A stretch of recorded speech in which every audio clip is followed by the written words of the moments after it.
benign and malignant tumor can be distinguished. We have differentiation and neoplasia, local invasion and metastasis. We have mentioned about metastasize and local invasion. We mentioned they destroy, they invade, and metastasize, we mentioned that they go distant side, spread to the distant side. But in terms of differentiation and neoplasia, differentiation means we have a similarity with the origin. For example, if the tumor is well differentiated, it shows similar features with the origin. I give you example. We have a squamous cell carcinoma. We mentioned squamous cells, they are polygonal, they producing keratin.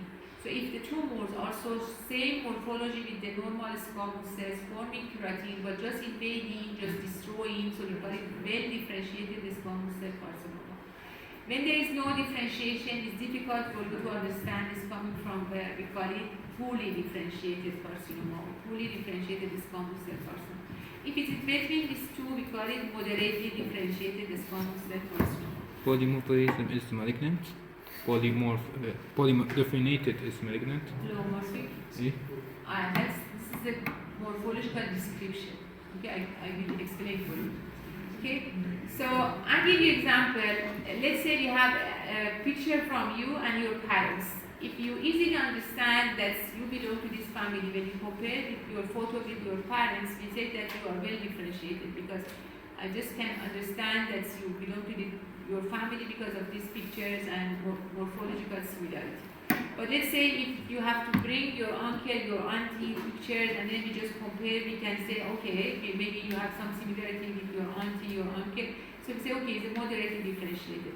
But sometimes very difficult, but still you can show some, features that understand that you belong to this family. We call it a poorly differentiated. Sometimes there is no any differentiation, so we call it this is undifferentiated. When there is undifferentiation, thinking that, and then there is a doubt that you belong to this family or not. So we have to do DNA study. Same as a tumor. When there is no similarity between the tumor and origin, and you cannot understand this tumor coming from where, we call it that's the undifferentiated tumor. So we have to do ancillary tests. We have to do some molecular study, some further study to understand the tumor is coming where. We call it undifferentiated. I hope you understand what I mean. Get it. Okay. So when there is lack of differentiation, we call it aneuplosia. So to say that the tumor is anaplastic means that this tumor is very ugly. The tumor is very bizarre in terms of appearance. So we call it undifferentiated. Remember we said that we have carcinoma, melanoma, sarcoma. When the tumor is undifferentiated, you cannot understand, is it sarcoma, is it carcinoma, is it melanoma, because there is no any differentiation. So it's very difficult. So in well differentiated tumor, we said tumor, so could be benign or malignant. So benign tumor, always they are well differentiated, okay, because they have similarity with their origin. But the malignant one, they can show some very similar, sometimes moderately similar, sometimes poorly similarity. We call it moderately differentiated, poorly differentiated, or well differentiated. Lack of differentiation, aneuplosia, or undifferentiated. Professor, what is mitosis? What is mitosis? Mitosis. So you know that the tumor they are dividing, okay, and the mitosis indicating that there is a division between the tumor cells.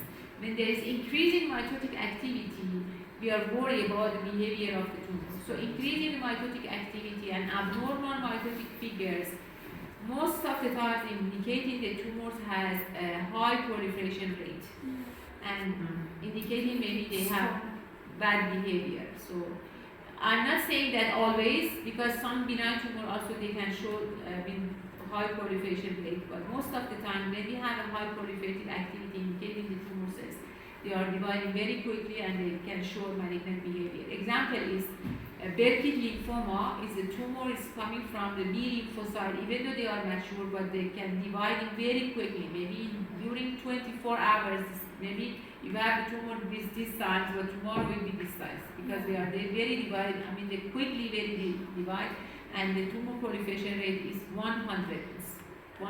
It's difficult to manage. But it's difficult to manage if you don't diagnose it. If you diagnose it, you can cure the patient very quickly, okay?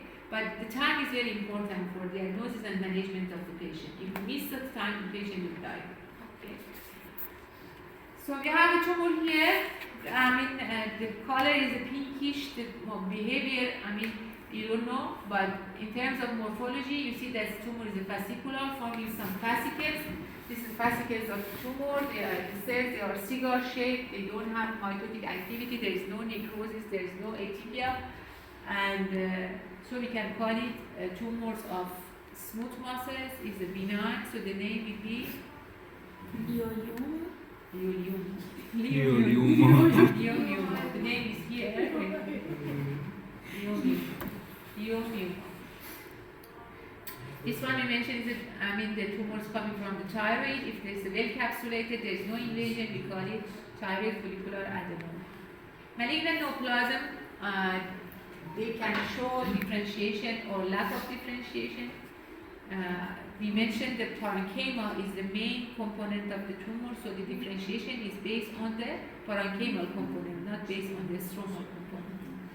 But the stromal component, as the bed of the tumor, as the site of the tumor cells proliferation, can show reaction to the tumor cells proliferation. Sometimes they become so sclerotic and desmoplastic, so we call it sclerosis.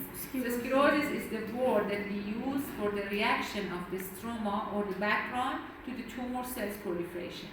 We have the bed, the tumor cells is inside the bed, so now they're dividing very quickly, and the stroma react to this division. So become sclerotic and fibrotic. We call it the background becomes sclerosis. It's hard. Okay. So we discussed about well, moderate, poorly, and undifferentiated. Benign tumor always well differentiated, and then malignant tumor, they can show a spectrum of differentiation from well to anaplastic or undifferentiated. So we mentioned about the squamous epithelium. Squamous epithelium, if become malignant, we call it squamous cell carcinoma. If they show similarity with their origin, forming keratin, we call it well differentiated squamous cell carcinoma. Lack of differentiation or anaplasia is the hallmark of the malignancy, and now we want to learn the terminology, how to describe the malignant tumors in terms of morphology. When you have let's say me as a pathologist, what we receive, actually we have different types of the tissue that the surgeon removes from the body of the patient. Let's say every day we receive a stomach, gastrectomy, hysterectomy, mastectomy specimen, and how we can understand this tumor is a benign or malignant by studying the tumor under the microscope.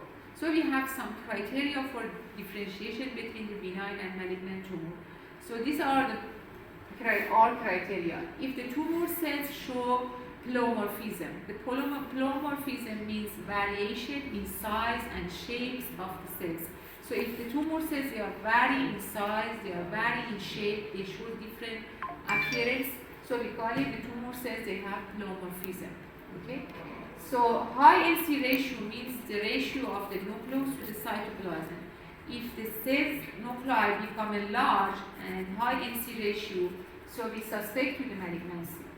Another picture is a hyperchromasia, because you know that the nucleus is inside the nucleus we have a chromatin, and then there is division. So hyperchromasia indicating the cells, they have proliferation rates. They have high proliferation rates, so we call it hyperchromasia. And under the microscope we see the dark nuclei, so we call it hyperchromasia. And as I mentioned, when there is too much proliferative activity and we have significant number of mitotic figures, so these all indicated the tumors have malignant morphology. Okay, so pleomorphism, high NC ratio, dark chromatin, and increase in mitotic activity and abnormal mitotic figure. These are the morphological features of malignancies. Anaplasia means that the cells, they have a marked pleomorphism. We mentioned that they are undifferentiated, they are very bizarre, they are very ugly. So we have a high NC ratio, hyperchromasia, too much mitotic activity, and then abnormal mitotic figures. This is a picture of anaplastic tumor, undifferentiated tumor. As you can see, we have abnormal mitotic figures here. Okay, and then the tumor cells, you see that they are varying shape, they are not monomorph. Some some they are, this shape, another one this shape, so they are varying size, they are varying shape, they are dark, they are too much blue, so we call it hyperchromasia, we call it chlomorphism. They have abundant mitotic activity and they have abnormal mitotic figures, so these are all the pictures of malignant cells.